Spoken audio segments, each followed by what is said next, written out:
All right, so we're live. How you doing, Tom? Good, good. Good morning, Vito, or afternoon, wherever you might be listening from. Yeah, kind of in the middle. Yeah, that's right. During the past couple of days during the event, everything seems like a bit of a blur. You know how it is when That's you go to right. these.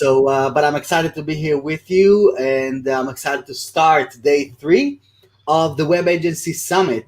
With every morning with the intros, we're also broadcasting this out to social media, just so that people can get a bit of a feel of what we're creating here, what is happening inside, and what we're gonna do today or over the upcoming hour. We're gonna explore along with you, Tom, a little bit. We're going to dive into how we're powering this event because the level of scale that we managed to create it is really it's new territory to me.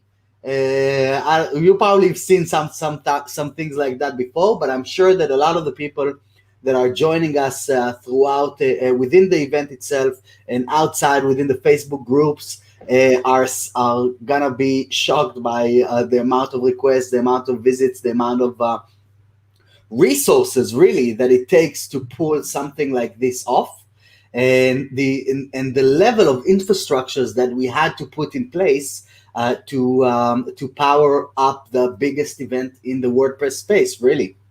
How about we start, Tom, by I'm going to give you the stage to introduce yourself a little bit, and so everyone can know why you are the top expert to get something like this done. And then we're going to see some numbers. We're going to go down into the technical aspect of it a little bit, not getting too technical, just so that people can hopefully learn from this, and if they're encountering any platforms or any websites with for them and for their clients that they need to scale up rapidly, they can hopefully implement some of those things in place. Right after that, we're gonna dive into going through the schedule of the day to see what we have planned for today. There's all kinds of awesome things that are coming up, and just to give you, if you're gonna look at the title that is right here above me, just so you see a little bit of what's coming for the rest of the day. And I'm just gonna do a quick kind of this one. We're gonna talk about Alexa. We're gonna talk about WAS. We're gonna talk about accessibility for inside the project, how to get customers from LinkedIn, how to measure the value of the agency, how to translate websites, but not only how to translate them, but how to use that as a revenue source for your business itself, as well as how to transform your own agency website into a marketing machine. So that was a quick one just to get everyone excited about what we're going to dive in and talk about the speakers, so on. So, Tom, how are you today? Please introduce yourself and let us know Yeah, who you are. Yes. yeah, doing great. I am so excited about the schedule. I've been, of course, glued to the summit for the last couple days. So I've been in almost every chat so far, and it's been great. Awesome. Yeah, so my name's Tom. I'm the founder of a company called Convexio, and we really focus on scalable, high-speed. I'll kind of unpack this infrastructure for WordPress, and it's all container-based, clustered databases, and multiple servers. So it's very unlike traditional solutions where your website might be on a single VPS or a single dedicated server or perhaps a shared server infrastructure, and there is a limited number of resources available to that. And I think that's really where the magic of hosting an event like this comes from, is that many of these events they need too many resources all at once to be hosted on a single machine. And that's kind of the notion of distributing the load is really important. But a lot of people don't really understand all of the stuff that goes into this. And one of the things I was telling Vito is we get asked a lot, like, how much capacity or servers do I need to host an event of X people? And Vito, as you know, every website is different, and every website requires different resources. So one of the things you've got to do effectively is planning, right? You've got to do load testing, and you've got to look at, did we have this event in a prior year, and how did the performance of that event go? Because you don't want to overpower and have more incurred costs, and you definitely don't want to be underpowered. I suppose if you had to do one or the other, you might choose to be overpowered. You don't want to be underpowered because if things go wrong in the middle of the summit, you've got a situation where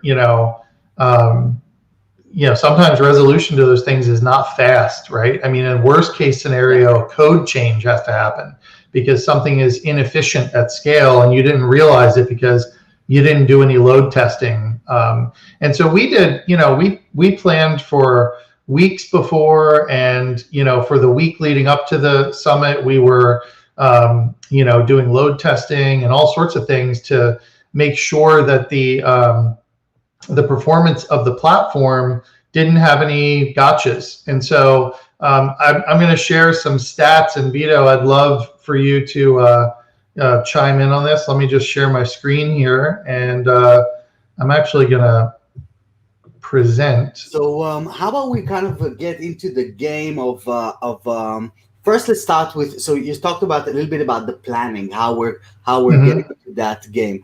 So now you're going to talk a little bit about how, or are you going to show us a little bit about the load testing and how that kind of came into place? Yeah, absolutely. I can definitely do that, and we can go in any order that you want. But let me just share my screen here, and I'm going to. Let's show some big numbers so people can really understand what we're dealing with here. Absolutely. And really, I've been building websites for more than a decade now, or really almost 20 years now. Or I'm underestimating how old I am. A little more than 20 years now. And I've never had to deal with anything at this level of scale. And not only what we did here for the event, but what we're doing together for Wahi as well, which is the platform through what we're running the event from. So I'm going to allow you to share your screen so we can get some of these numbers in place. Can you see that as a full screen, or are you looking at my? You can see what we are seeing. Really, there's like black bars on the sides, and I can see the perfect. 2 million. Yeah. All right. Yeah, great. Okay. So just to level set where we're at in the first 2 days of the conference, and I was pulling up this data, and this is edge data from Cloudflare. So we'll kind of bounce around and talk about the infrastructure we're running and a few things, but this is really sort of the highest level view of the performance of the conference. And in 2 days, we've had 2 million requests processed, and we've had about 6,000 visitors, and from 91 countries. And Vito, I think that's a huge testimony to just the reach of this. We were on a chat in the lounge with someone video chatting, and they were just expressing, they were I think in Pakistan, just expressing how happy they were that this was available to them, because with COVID and everything going on around the world, there just wasn't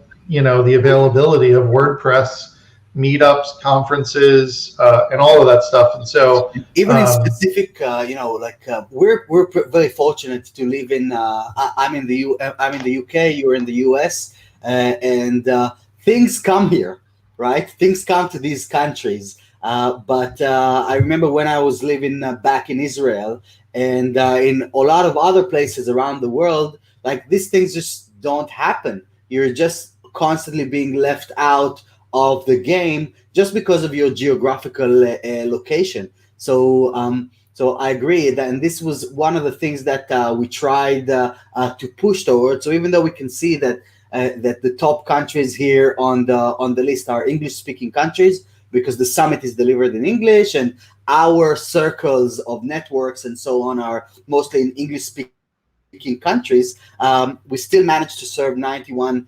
additional 89 additional countries on top of these ones, so that people really from all over the world can come in, learn from what's going on and what are the industry standards that we're doing right now, stuff that really they usually couldn't do, and I couldn't do when I was back in Israel as well.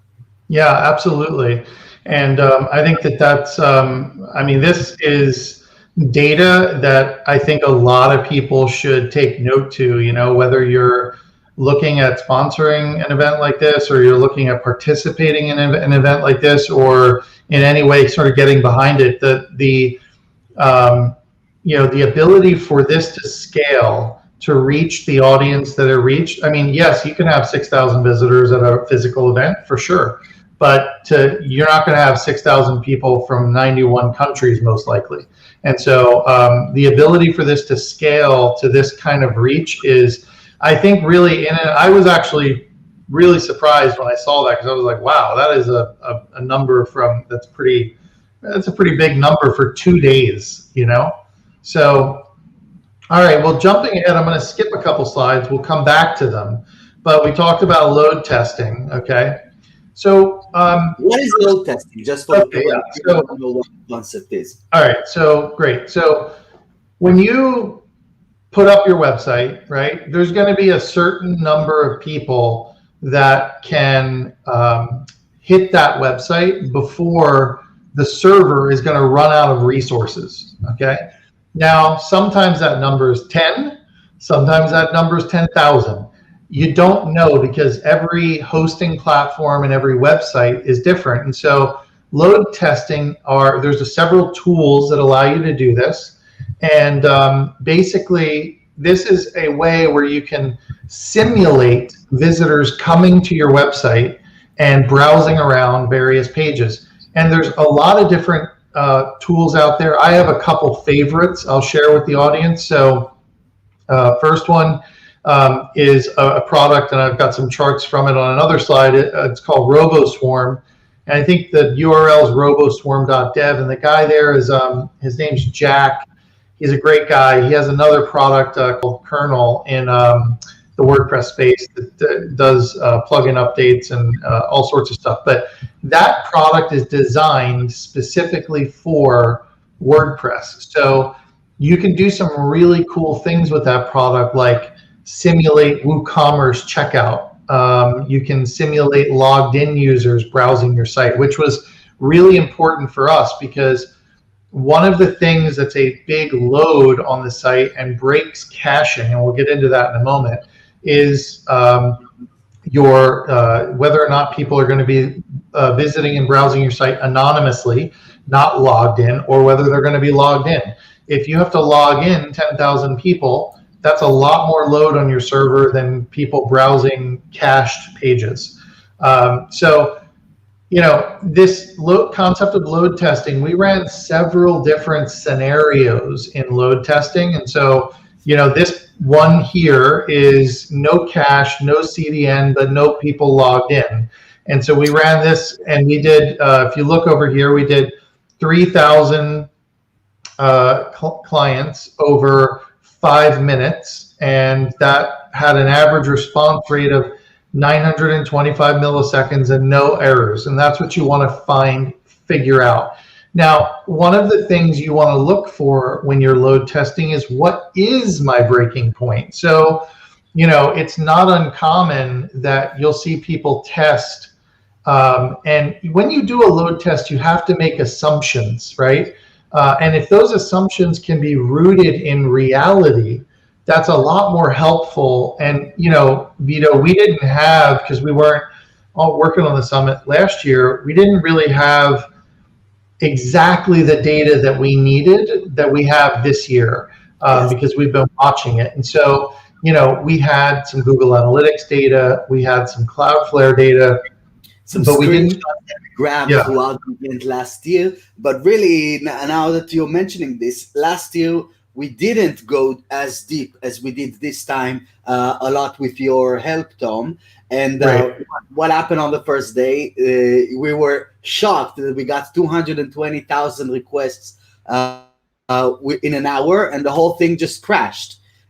So this time we came prepared, and everything was nice and smooth through the transition. And really, when that happened last year, this is above my pay grade, right? All of this stuff. So my what I ended up doing is I just I'm relying on the community. That so some sponsors who were sponsoring as well last year, and the guys from RunCloud, and got some people from AWS to work together with some of the speakers. So luckily, we're in the right community for something like this to happen in real time, and everyone just chimed in and helped us get back on track.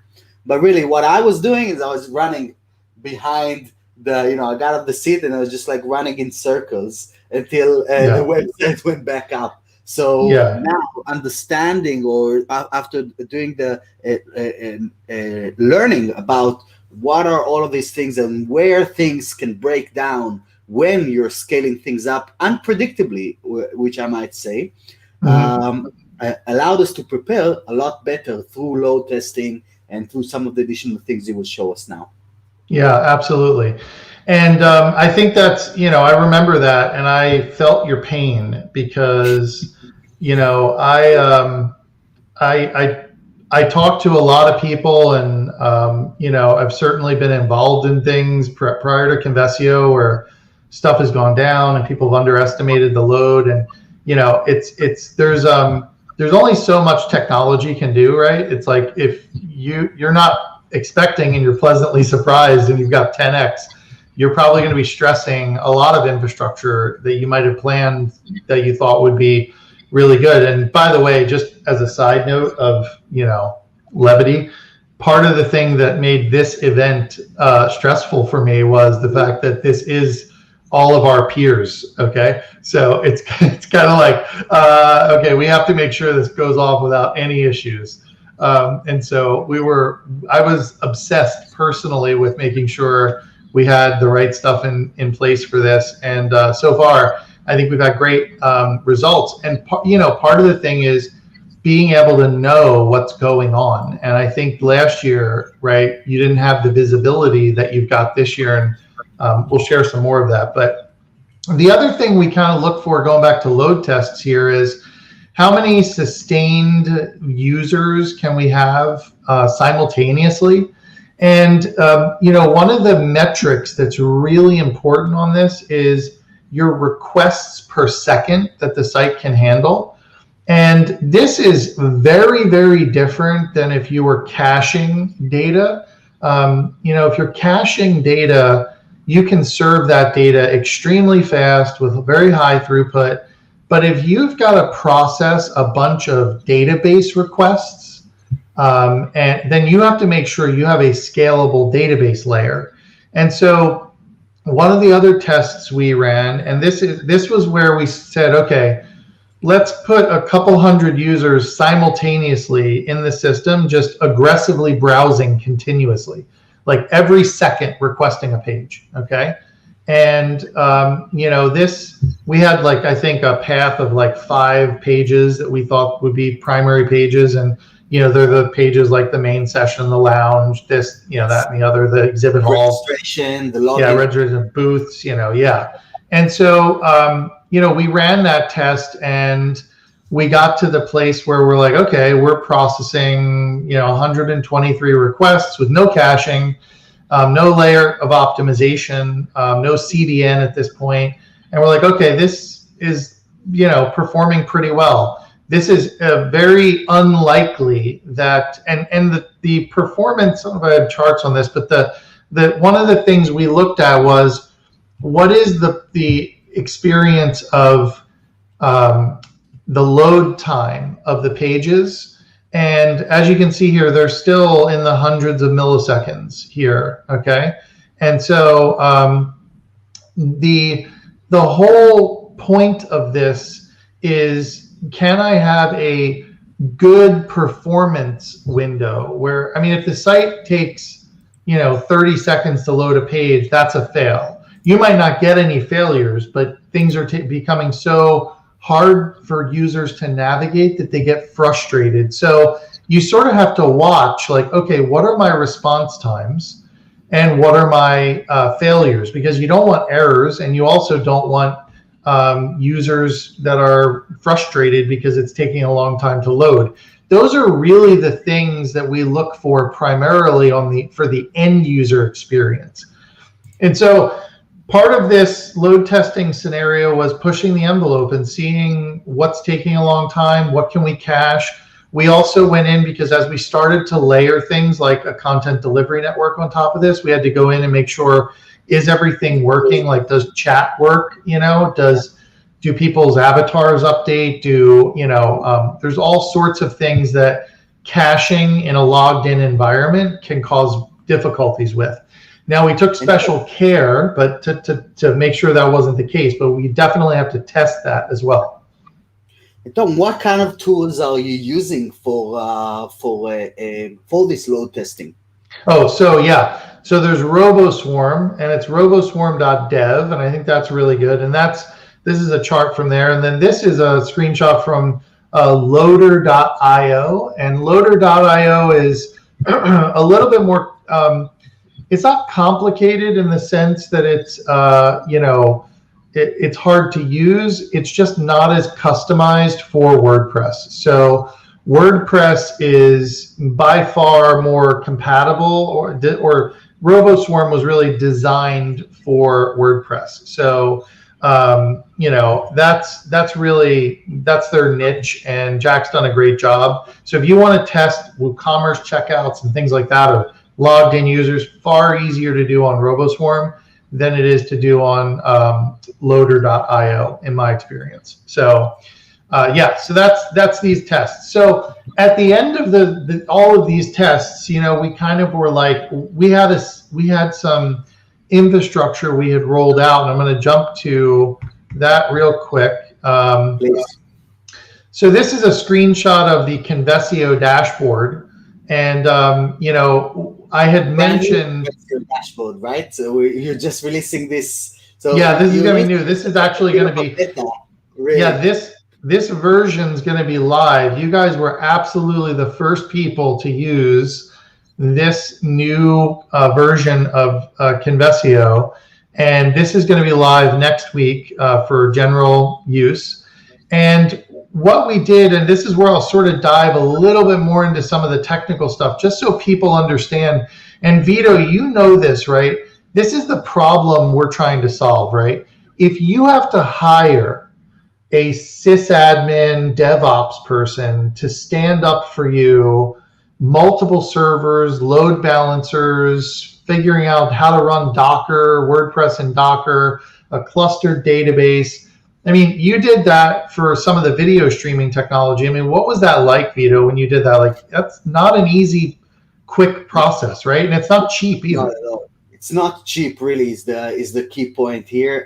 Being your own sysadmin or hiring proper sysadmins, but also it's the matter of availability, because with what we're doing right now, really every minute counts. We have thousands of people walking around the platform at any given moment. If the platform crashes for an hour, you lose the trust of thousands of people instantly. And so when it comes to running events, or even when it comes to running e-com sites, you want to make sure that you have someone on call.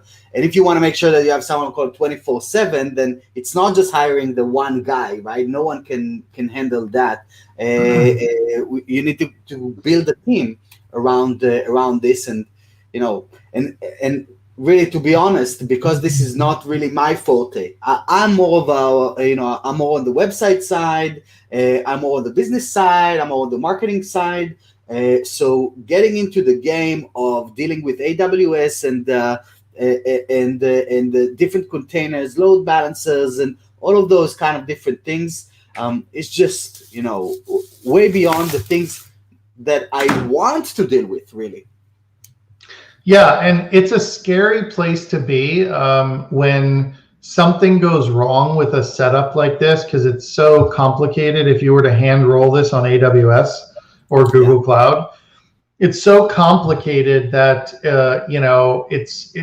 for the people who are our audience, who are the non-technical site creators, builders, marketers, who just need to have the ability to scale a site for an event. Hey, I'm doing a big email blast.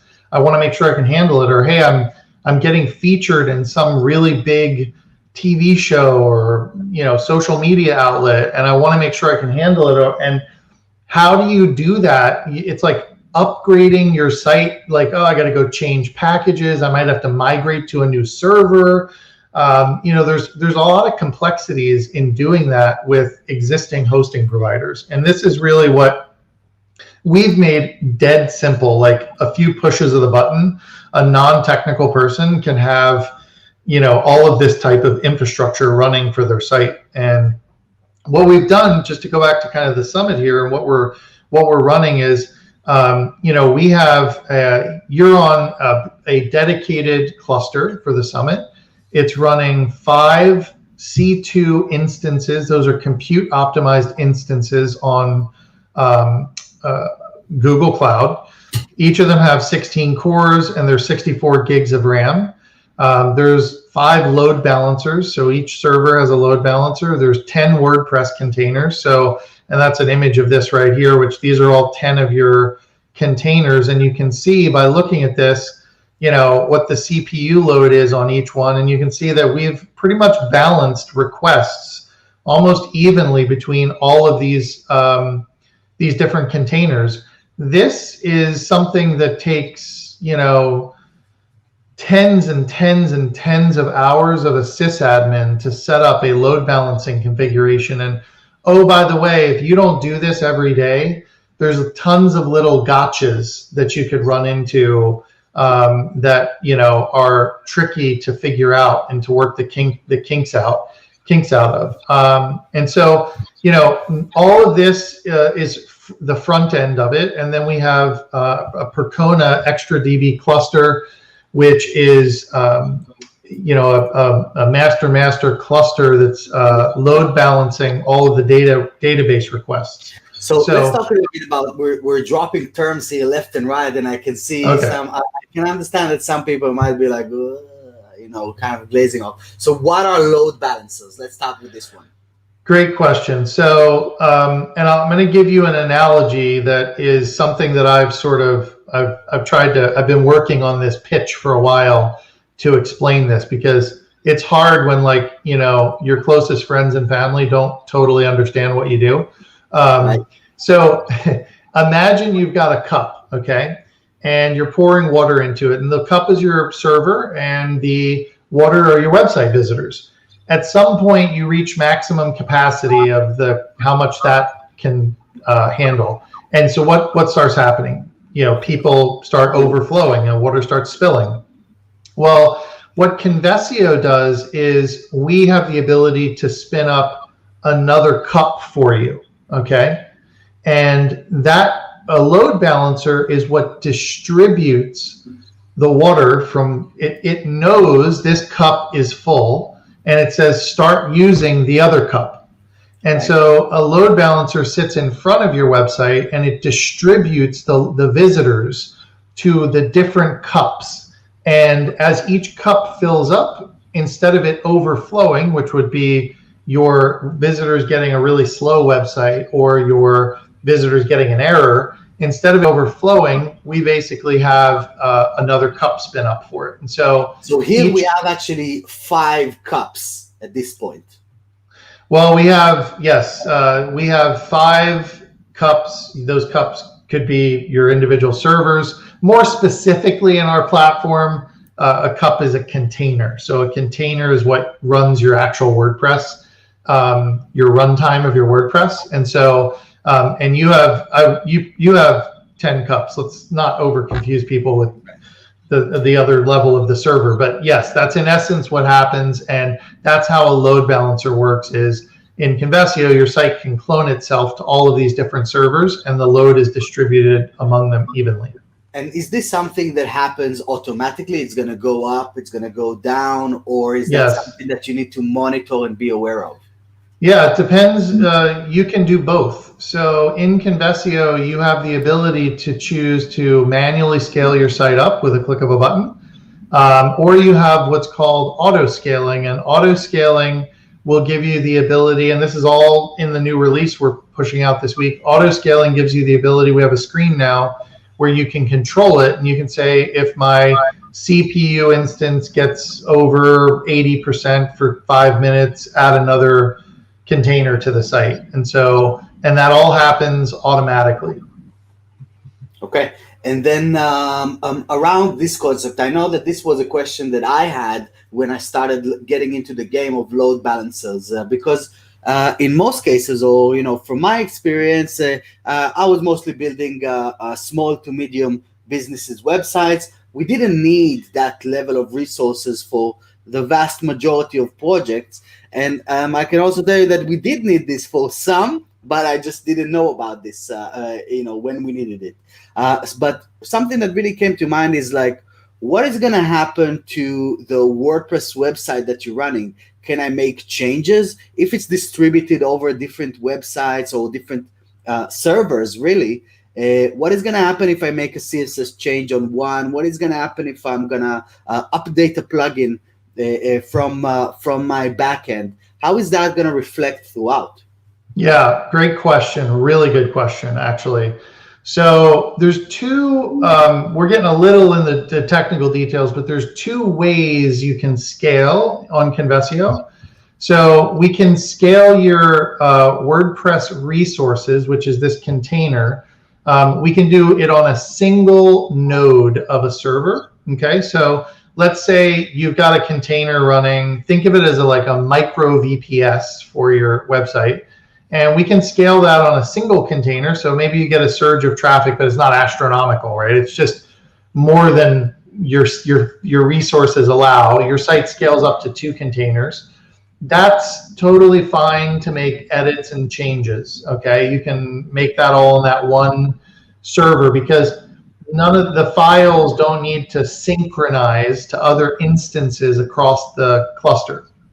But if you're running like you are running in a situation today where you're across many clusters and we're having high traffic events, then we want to lock your code base. Okay, now this isn't your uploads folder. Okay, it isn't that type of stuff. It's your code base of your CSS files, your plugins, and all that. We don't want to be in a scaled event where you've got potentially millions or thousands of requests coming in per second, per minute, and you're trying to push code updates to your site, because that's not, we want to try and stay away from that. That can be unpredictable.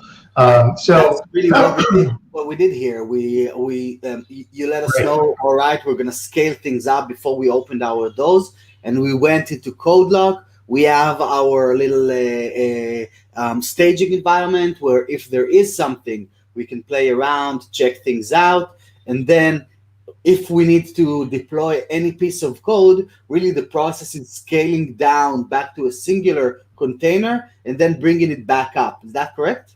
Yes, that's exactly right. Yep. Okay. Okay, so this is so we kind of now understand the distribution of the infrastructure. Yeah, please go on, Tom. I do want to add one more thing. You brought up a really good point, which is what happens for most people. They don't need this, right? The challenge is that when you need it, sometimes you don't know you need it, and when you need it, if you find out during the event, it's kind of too late because you're trapped on this thing. And so what we've done that sort of we think is innovative here is this notion that you can have the ability to scale up anytime and you don't need it. In fact, you can totally disable auto scaling. So like if you're an agency and you're like, well, I have fixed costs per month where I charge my clients X and I can't go back and charge them more. So I don't want scaling on because I don't want the idea of an unpredictable bill because the client did whatever. You can totally disable it. And so the thing is, and what we're doing that we've made really smooth is You don't need to change billing plans. You don't need to upgrade. You don't need to move your site. You don't need to do any of that stuff. If you know you have an event and you've talked to your customer, you can literally turn auto scaling on or scale up and manually, and you can run it like that, and you only pay for the resources you use. That's great. So I have a question here from Gilad before we're moving on to the next part of this session, where we're going to be reviewing the talks that are coming up today. But let's just let me get your take on this. Will you guys be supporting development or deployment with Trellis? A bit of technical question here, right? Yeah. So we don't today, but I will tell you that, and if this person sounds like he's pretty technical, and so I'm sure he knows about Docker and all the wonderful things that you get as a benefit of that. And our plan is that today we deploy a very specific WordPress container. Actually, we have many different containers based on configurations and all that. Part of the magic of being a containerized platform is if I say, you know what, I want to deploy a container configured for headless, or we're enterprise Cloudflare partners and we leverage workers really heavily. And so, we're investigating things like, okay, well, are there ways to do static websites where we can just push your website completely to the edge of Cloudflare and, turn off your container so it can serve statically on the edge. There's all sorts of future projects like that we are investigating, and absolutely using frameworks like Trellis, Gatsby, and all that are extremely interesting to us, and we're going to get there. We officially launched our product to the market in January of 2020.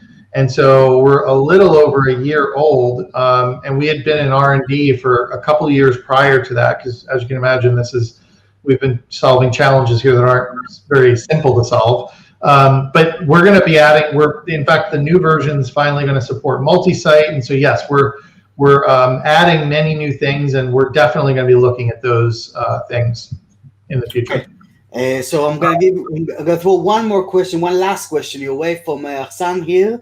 Does your support provide hands-on help in optimizing WordPress websites? Are you going to go into the website and see what's up? Yeah, absolutely, for sure. We'll definitely help with that.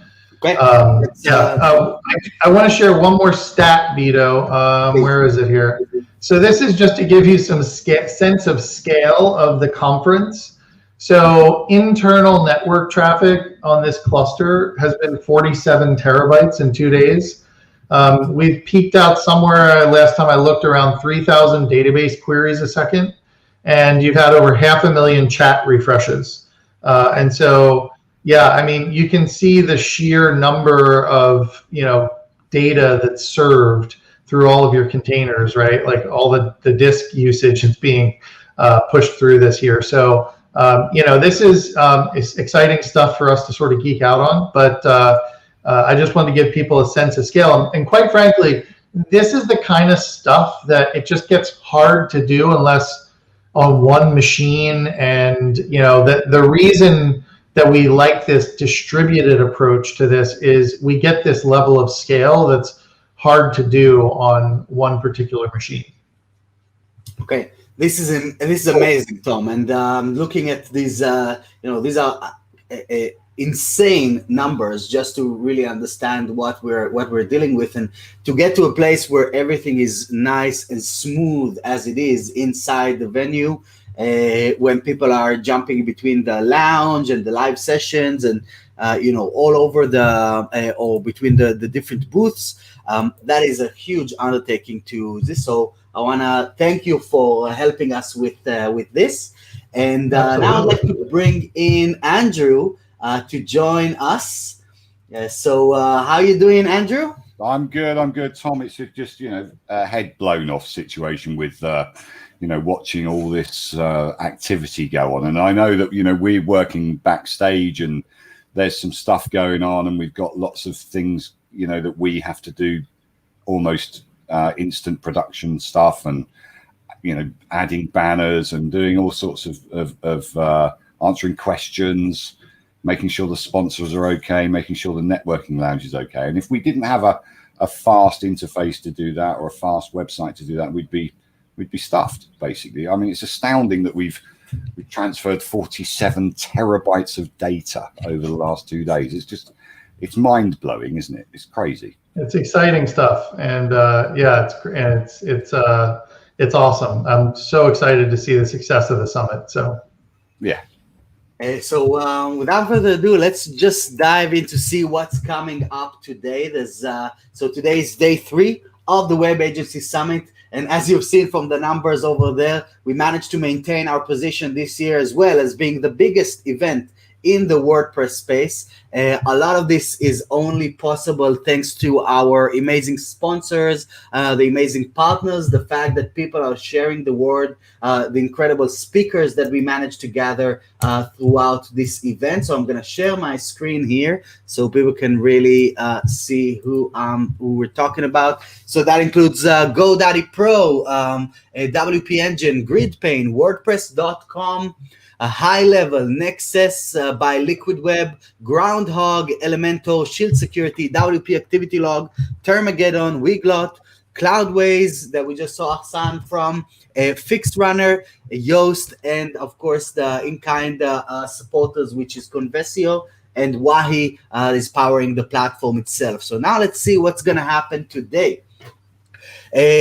So we're going to kick things off in the morning by talking to Thibaut from Weglot, and he's going to teach us about generating additional revenue for your agency through upselling or through selling multilingual websites. And I'm just going to direct your view here to the categories that we have here. So we have 4 categories happening within the summit. It starts from build, then we have expand, scale, and thrive. That's why you're going to see another session about multilingual from the build aspect of it. But when it comes to expand, we're going to mostly be talking about the business side of it. So this is about how to build proper a website for global audiences through multilingual for your clients. So we're not really focused around building websites for yourselves in most of the sessions. We're focused around delivering websites for clients, which is a different mindset completely. It's a project that has to have a beginning, middle, and an end, as opposed to, as Tom was talking about building their own platform. You have 2-3 years of R&D. You can't do that with clients. You got to get the job done and move on to the next project. And so that's why the build category is focusing around that aspect. And then expand is using what we learn on the build category to expand our business, to generate additional revenue stream. And I can tell you that within my agency, upselling additional languages was always an amazing idea. So because people, when they need an additional language, you're essentially you deploy all kinds of different tools like Thibaut is going to talk about here with Weglot. But this doesn't really mean that you need to translate. You need to manage the ability to translate multiple language, and you can create that for additional languages. So a website that started with one language can create upsell additional revenue for every additional language that is being added to it. So imagine a 3K project. If you add one language for another 1,000, but then you have 7 languages on there, then you can see how you started with a 3K project, then you moved over to more than 10K just by implementing what Thibaut is going to teach us here. Then we talked about build with Tanya, how to deliver or to build websites for your clients that are for global audiences. And we talked about Thibaut with expand. And I'm going to go right here in the middle with scale by Melissa Rachel Love, that is going to be showing us around building your turning your own website into a marketing machine. So that's why it's coming in the scale category, so that you can really generate a steady stream of leads. And Andrew, I'm going to direct this one to you because I know that you worked with Melissa. She actually helped you with some of the things on your website as well, right? Oh yeah, absolutely. We're kind of a to and fro. I help her with some technical aspects on her websites and speed optimization and server issues and stuff like that. And she's helped me with marketing. Certainly when I had elegantmarketplace.com, she's the first person in the Divi space to make a Divi child theme. So I call her the queen of Divi. She's an amazing marketer. She has some talents that we all wish we had, like, what she's got in her little finger we need in our whole body. It's just amazing person. She continually helps people. Part of the thing that Melissa does really, really well is building communities. So her advice on building a community around what you're doing, where you're going, and why you're going there, and lots of free webinars, lots of free Facebook Lives. And she's an expert website builder, UX and designer. She uses tools like ProPhoto and Divi and Elementor. She's a real all-rounder on that. But really the marketing fix that she's got going on, if you don't join that, then you're missing out. And there's a lot of free content, a lot of education there. It's great. She's a great person in the community. Awesome.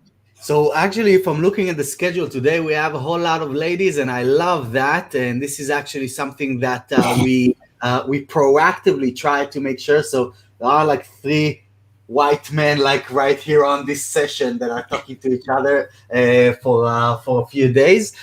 So a lot of diversity happening today, and we can see. And I'm going to move over to Christina here on the Thrive category. So we already looked at the 4 different categories of the summit throughout the upcoming 4 hours. And then Thrive is when you already have a sustainable business that you learn how to do through the expand and then the scale categories.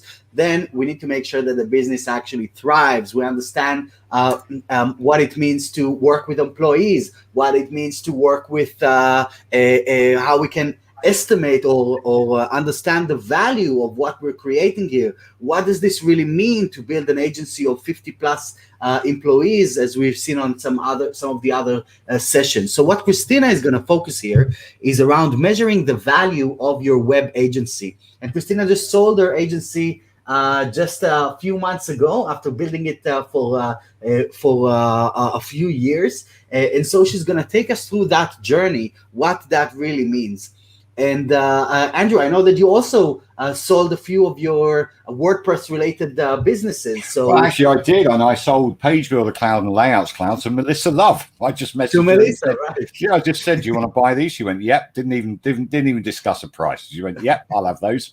And yeah, and I sold Elegant Marketplace through Web Ventures, the lovely Mike Demo, and a few other people that I work with and submit. Tomorrow, right? We have Demo here. Yeah, Demo's great. He's like the lead handshake of a Web Ventures and does all sorts of deals. And they've just done a massive deal on Ramnode, I think. They bought Ramnode. So, Tom, you'll know who Ramnode are, I'm sure. Yeah, absolutely.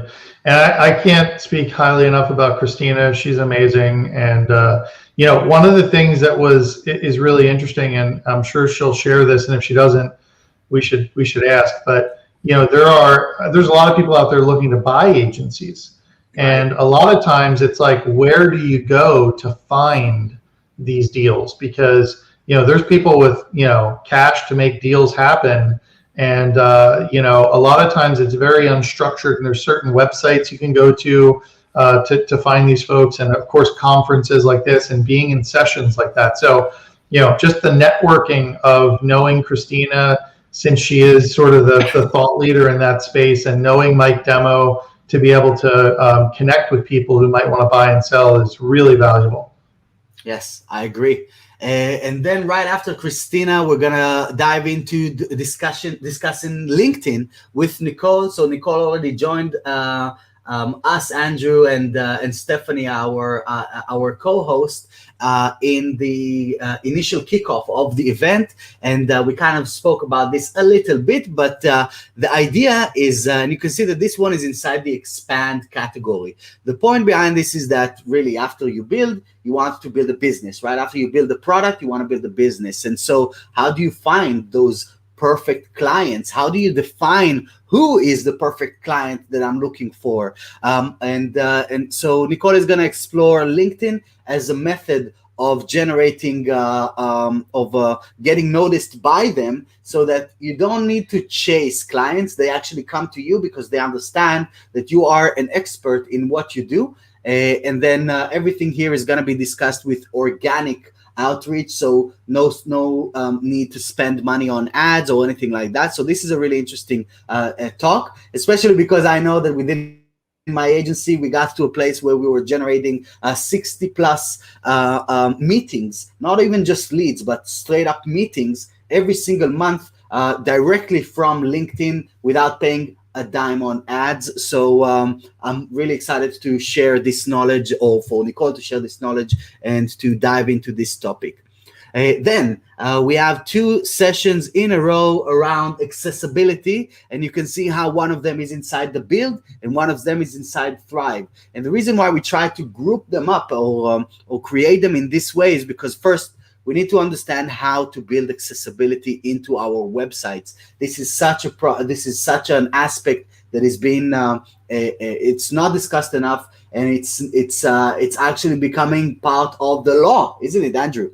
Yes, it is. Yeah, definitely. And it's been part of the law forever. I mean, it's something that we've all ignored for years. So you can, especially if you're governments tend to go for the big corporates. We had the issue with Domino's in the US not having accessibility because blind people couldn't get what was in the pizza, right?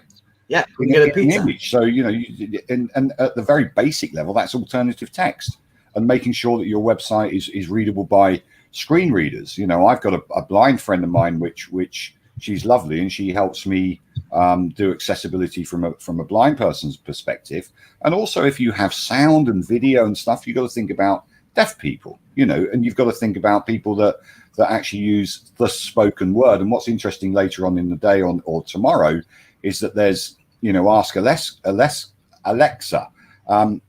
Sometimes you've got people that actually speak to their computer to guide themselves around a website. So you may have to think about what kind of text, how you're dealing with tabs and all that kind of stuff, and not using a website by using a mouse, so that you can actually use the tab keys to get around the website. So there's lots of things in accessibility that you can do that are really quite easy.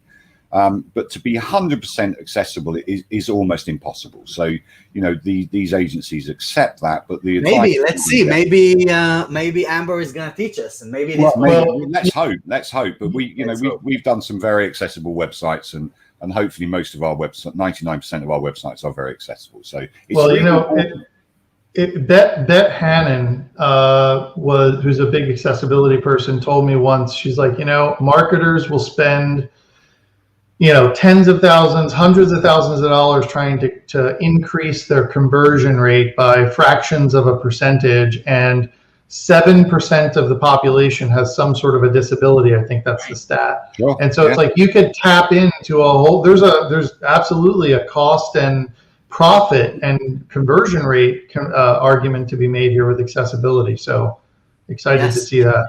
And this really directs us into the next session about accessibility. Is like, well, if you don't want to do it because it's the right thing to do it because it's the profitable thing to do, or it can actually cost you a lot of money in the long run, like we've seen with companies like Domino's. And I just believe that it's going to be more, and it's going to happen more and more over the upcoming years, both on the privacy side as well as on the accessibility side.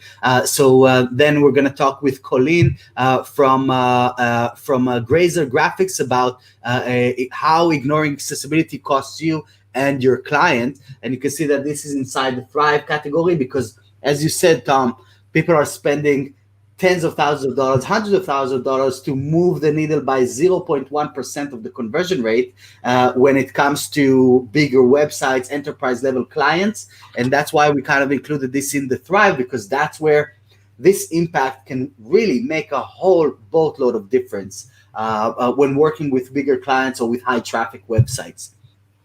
So next up, we're going to go back to the scale category with Matthew Rodella. Matt is going to talk to us about why every agency needs a WAS. So if you guys are not familiar with the WAS model, this is website as a service, right? Everyone knows what SaaS is, software as a service, but WAS is essentially Shopify or Wix or what's coming up with by Elementor Cloud. WordPress.com is the biggest WAS in the world, really, and you have Squarespace and massive businesses that have been built based on the model of scalable deployment of templated based websites, and that's what a WAS is. And we're gonna see what Matt has to say about this and why every agency needs this. And I can even touch into the bit of the why. I know that I had a lot of leads coming in, and my mindset was, I don't want to do the small projects. You have someone coming in and I only have $500. I only have $1,000. So my answer to them was, I guess we're not a good fit. Please, here is a link to Wix and talk to me in a few years, right? Which they never did. So instead, why not generate recurring revenue from those lower tier customers that can't really afford the custom builds that we wanted to deliver? Low maintenance projects that are self-deployable, like there's. So Matt is going to talk to us about that, and this really ties into what Chris Lima was talking about yesterday, Andrew, around what was the name of the concept? Well, Nexus have got their own WAS going on, which is a WooCommerce store. So it's all they're using. Is it AI? I don't know. I've used it, and it's really easy to use. I did. Yeah, but he was teaching around the ladder, the concept of the. Yeah, there's the ladder there, but just to say that there's another thing out that Nexus do, which is their own WAS, which is they set up a WooCommerce WordPress website for you for $20 a month. But actually, you can do that.